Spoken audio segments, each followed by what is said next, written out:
Have you ever wished for a real-life cheat code when money gets tight? Like in The Sims, when typing motherload magically dropped 500,000 virtual dollars into your bank account. No strings attached. No loans to repay, just free money to spend however you wanted. Dan Saunders stumbled into a real-world version of this fantasy one fateful night in February 2011. Down to his last $3, he approached an ATM and uncovered a loophole. A gift from the universe that would change his life forever.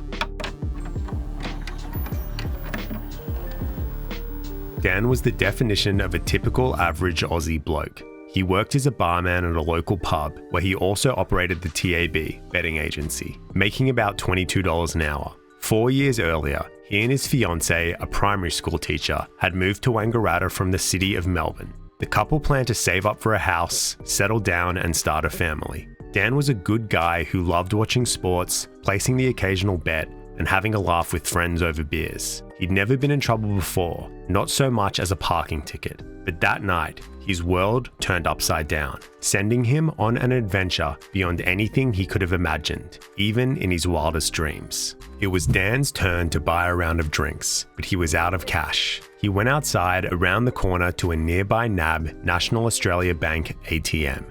He had 2 cards, a debit card tied to his savings account and a credit card that charged a fee for cash advances. Both accounts were with NAB and linked. He inserted his debit card, but oddly, the machine couldn't display his account balance. Hoping to transfer $200 from his credit card to his savings, he pressed the transfer button. The screen flashed, transaction cancelled, and his card was spat out. Slightly tipsy, he tried to withdraw the $200 again, and this time, it worked. He grabbed the cash without thinking too much about it and headed back inside the pub. At the end of the night, he headed back to the ATM, repeated the transfer attempt, and once again managed to withdraw $200. Drunk and bored, he kept withdrawing, wondering if he might be imagining the whole thing. The next morning, Dan woke up in a mild panic as he saw the thick wad of cash in his wallet. He didn't understand why the ATM had let him withdraw money he didn't have. He called NAB's phone banking service to check his balance, and sure enough, his account was $2,000 in debit. He knew he'd need to find a way to repay the money, but for now, he was going to enjoy his cash, treating his friends, placing bets, and just having a bit of fun. A few days later, Dan returned to the ATM, mostly driven by curiosity. He went late at night again and tested if he could transfer a few $1,000s from his credit card to his savings and take out the cash. It worked again. He realized that the ATMs must be offline at night when the banks were closed. The ATM wasn't able to verify his true bank balance, but still allowed transfers and withdrawals for customers. Then in the morning, when the systems were back online, everything would refresh and the transfer would register and the debit would be placed against the account. Strangely, the transfers never showed up on Dan's bank statements. For the next 2 weeks, Dan made nightly visits to the ATM to exploit this loophole. He would transfer enough out of his credit card into his savings to cover the increasing overdrafts plus enough for him to withdraw and spend. He knew he was digging himself into a deep hole, but he couldn't stop. It felt good being able to buy drinks for everyone and to have a punt knowing he could always get some more cash out.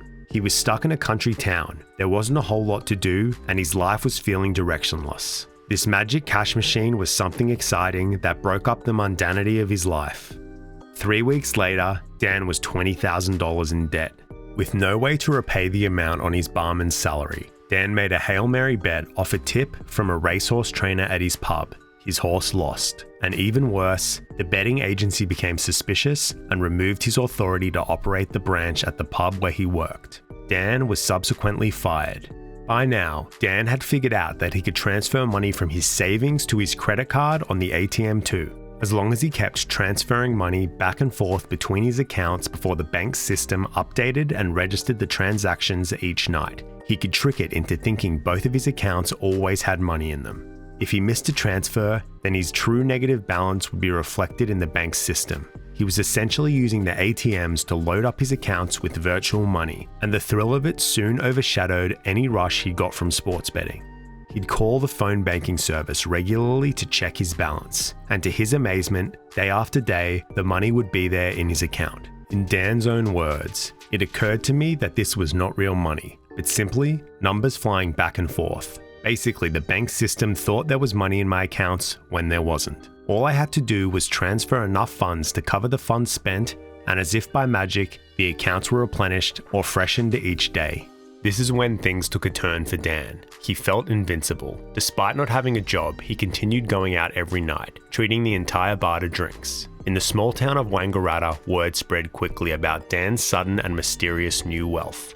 Dan hadn't told his fiancée that he had been fired, and she was alarmed by his erratic spending and partying, especially since they were meant to be saving up for a house and starting a family. She ended their relationship via text message. It's now March 2011. Dan had no job, no fiancée, and no reason to stay in Wangaratta. So he packed up and returned to Melbourne. In one pocket was his wallet fat with cash. In the other was the ATM glitch secret. It had been over a month now of nightly ATM transfers and withdrawals, and it didn't seem like NAB had any clue what he had been up to. The transfers weren't showing up in his bank statements, and Dan had no intention of letting his bank know. Now that he was back in Melbourne, temptation was everywhere. Dan had spent his adult life working in the city's casinos and restaurants, watching how the other half lived. Now, it was finally his turn to experience the high life. He confided in a few friends about the ATM loophole, and they encouraged him to keep going. After all, who was he hurting? The money wasn't coming from anyone's personal account. It was a victimless crime. Dan's uninhibited spending over the next few months resembled a movie montage. He splashed out on gifts for his friends, hotel suites, fine dining, bottle service, limos, private jets, and even rented mansions to host wild parties. Every cliche you could think of. He made dozens of new friends, flew out old friends, and bankrolled unforgettable nights out. He'd tell people he worked in finance or real estate, but nobody cared, as long as he kept footing the bill. He paid for the company of beautiful women and would lavish them with luxury gifts. He'd spend the entire night at the casino, then fly via helicopter to an island resort where some of his new girlfriends were waiting for him. Dan was never a materialistic person, so he didn't splurge much on himself aside from a few suits. He knew he wouldn't be able to keep anything once he got caught, so he focused on spending on experiences and on others. He'd regularly shout the entire bar or club a round of drinks. He bought his friend a new car and paid off another friend's university fees. He tipped service staff generously and handed out hundreds of dollars to homeless people and buskers on the street. His life was like a Hollywood fantasy. Dan knew he was past the point of no return. He would never be able to pay back the amount he had spent, and jail was inevitable. So may as well show everyone a good time and make some memories to take with him to the jail cell. One of Dan's most audacious moments of thrill-seeking was when he and his friends decided to orchestrate an elaborate inside joke. Dan hired out the bar on the ground floor of the NAB head office in Melbourne. He put up flyers all around the building, advertising free Friday night drinks, and 400 NAB employees showed up to the bar. One of Dan's friends got up to make a speech thanking the bank for their great year, and the employees broke out in huge cheers and applause. For Dan, it was never about the money. He was addicted to the risk of getting caught, addicted to being the genie who could grant anyone's wishes. By now, he had discovered that the ATM transfers worked any time of the day, not just late at night. He also realized that the maximum amount he could transfer between his accounts was $999,999.99, 1 cent shy of $1 million. And the bank was totally clueless. NAB even called him regularly with polite customer service checks to confirm his account activity. Dan even went into NAB branches in person to withdraw 6-figure amounts of cash. As long as he kept transferring money daily, the bank would believe his accounts were in the green. Dan's bender went on for 4 months, but eventually, the non-stop partying and adrenaline took their toll. He had gained weight, was sleep deprived, and suffered from panic attacks, anxiety, dizzy spells, and eye twitches. The physical symptoms were his body screaming at him to stop. Dan was also becoming paranoid. During his nightly visits to the NAB ATM, he became fixated on the backwards reflection of the NAB logo. It looked like it was spelling out his name, and he believed this was some kind of a sign. He started having fears that he was actually a guinea pig in some elaborate experiment orchestrated by the bank or some other powerful entity. He thought his morals were being tested every day to see if he would continue to steal thousands or if he'd finally come clean. He became consumed by the dread of how this would all end. The money wasn't even fun anymore. It was never about getting rich. It had always been about the thrill of pushing limits and scamming the bank. He'd always been a gambler, but now he was gambling with his life and freedom instead of just money. Dan considered transferring millions of dollars offshore and fleeing to Mallorca, but he couldn't bear the thought of never seeing his mum again. And he just wasn't the type of person to become an international fugitive. Deep down, he was still just an ordinary bloke who would miss simple but important joys like hanging out with his family and friends. Dan made his last ATM money transfer on May 12, 2011. By the next morning, his savings account was overdrawn by $1.6 million, though he knew he had probably spent way more than that. He was in Sydney at the time and still had $80,000 in cash. He checked into the Hilton Hotel and made a phone call to NAB, confessing everything. A representative from the bank's security department told him the matter would be referred to the police. Dan savored his last few weeks as a high roller in that room, knowing that any day he'd be getting a knock on the door from the police. But no one ever came looking for him. The bank never followed up. Dan eventually burned through his last pile of cash and moved out of the Hilton and onto his friend's couch, calling various girlfriends to break the news that he was no longer rich. He moved back to Melbourne and found a job as the general manager of a struggling restaurant. Dan eventually learned that the owners were dodgy and planned to skip town without paying any of the staff. In January 2013, Dan went into the restaurant safe on 3 occasions and took out a total of $21,000. He distributed the cash to the staff and suppliers, and of course, himself. He knew the theft had been captured by the restaurant surveillance cameras, but he didn't bother trying to run and hide. He knew the police were coming for him anyway, so why not just make sure his co-workers all got paid? The weird thing was, the police still didn't come. There's no way he was just going to get away with this, was he? Dan contacted NAB several times but could never get a straight answer about the status of the investigation. He didn't know what to do. He even wrote a letter to NAB threatening to sue them for his pain and suffering in an effort to get their attention. His guilty conscience eventually led him to go public, where he shared his story with investigative crime journalist Adam Shand, hoping a media storm would open up a line of communication with the bank. He shared his bank statements as proof of the whole thing, as the lavish expenditures were all there, but the magical money transfers strangely missing.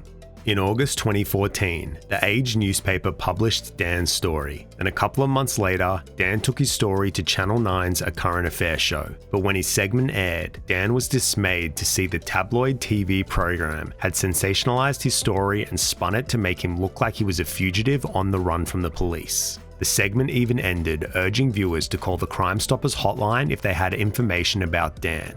A few days later, Channel 9 asked Dan to return to the studio to pick up some photos. As Dan pulled up, he was ambushed by police and put in handcuffs. The whole thing was a setup captured by Channel 9 cameras. Dan later learned from his lawyer that there had never been a police investigation until he decided to go on a current affair. Turned out, the show's executive producer was a former detective who contacted his high-ranking buddy in the police force to arrange the arrest. The whole thing had been an elaborate setup for ratings. NAB never took the matter to the police because they didn't want to bring any attention to the ATM loophole. They were hoping to brush the whole thing under the rug and quietly absorb the $1.6 million loss rather than risking the reputational damage. It was a very small price to pay for one of the nation's biggest banks. Even when Dan's case went to court, NAB still didn't get involved. The only evidence they submitted were Dan's bank statements, which he had willingly handed over himself anyway. Not a single NAB representative appeared in court, and no testimony or explanation of the ATM glitch was ever presented. The prosecution used media coverage, including the A Current Affairs segment, to make their case. In the end, Dan was sentenced to 12 months in jail for charges related to the ATM glitch, including theft, obtaining property by deception, and obtaining financial advantages by deception. He also received 6 months for the restaurant theft, but his sentences were served concurrently. Upon his release, Dan was also given an 18-month communication corrections order and a $250,000 fine. After Dan got out of jail, he more or less went back to his old life, working in bars and restaurants. He's done a lot of self-reflection and soul-searching over the years, and has shared his story on several podcasts and TV appearances. An interesting part of this video's research process was observing Dan's personal evolution and how his retelling of the story has shifted over time. His most recent podcast interview in December 2024 was with addiction counselor Steve Rose. In this conversation, the tone was different. It was less about reliving the glory days and more about a sober acknowledgement of his past struggles with gambling addiction. Dan says he has no regrets about taking the money. To him, it was just numbers on a screen. A few cents off the dividends of NAB shareholders. Sometimes he still doesn't believe those 4 wild months even happened to him. Even his year in jail doesn't faze him much. He admits the first few months were rough, but now he thinks of it as just another part of his once-in-a-lifetime experience. His only regret is that his mum had to see him in his prison uniform during visitation. When asked if he stashed away any of the money, Dan always laughs it off and says, no comment. Personally, I don't think he was clever enough to hide any of the money. He's just trying to create some mystery to keep his story alive. So what do you think? Do you think Dan did the right thing turning himself in? Or do you think he fumbled the bag and should have kept a secret nest egg and kept quiet about the whole thing? Do you think a year in jail is worth it for 4 months of infinite money? Let us know your thoughts in the comments. Thanks so much for watching, and I'll see you in the next video.